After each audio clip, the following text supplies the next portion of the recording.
আজকে আমরা ক্লাস 6-এর স্বাস্থ্য সুরক্ষা বইয়ের 91 নম্বর পৃষ্ঠার কাজের সমাধান নিয়ে আলোচনা করব। দেখো, এখানে বলা হয়েছে পরিস্থিতি 2। সারাদিন ক্লাস করে এবং স্কুলে একটি অনুষ্ঠান আয়োজনে অংশ নিয়ে আমি ক্লান্ত হয়ে বাসায় ফিরেছি। গিয়ে দেখি বাসায় অনেক মেহমান। তারা যে আসবেন তা আমি আগে থেকে জানতাম না। সেই মুহূর্তে আমার একটু বিশ্রাম নেওয়ার অবস্থা নেই। এ সময় আমার চেয়ে বয়সে বেশ ছোট দুজন শিশু এলো এবং কাগজ দিয়ে কিছু খেলনা বানিয়ে দেবার বায়না ধরল। এমন পরিস্থিতিতে আমার কেমন অনুভূতি হতো? আমার অনেক ভালো লাগতো, কারণ ছোটদের সাথে খেলা করতে আমার খুব ভালো লাগে।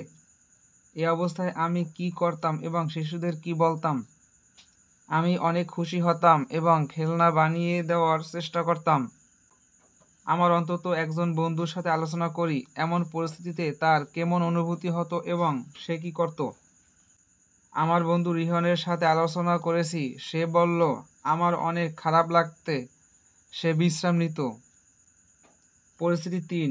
অনেক দিন অপেক্ষা করার পরে আমার মা পছন্দের রং পেন্সিলের বক্স কিনে দিয়েছে। আমি বন্ধুদের দেখাতে ক্লাসে নিয়ে এলাম।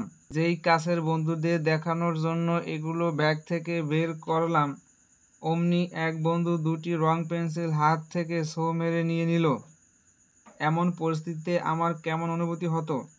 আমার খুব খারাপ লাগতো।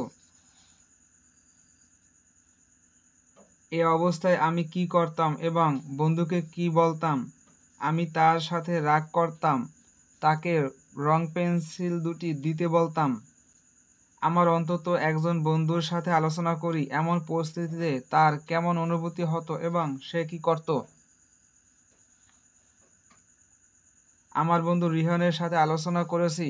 সে বলল তার মন একটু খারাপ লাগতো, তবে তাকে কিছু বলতাম না।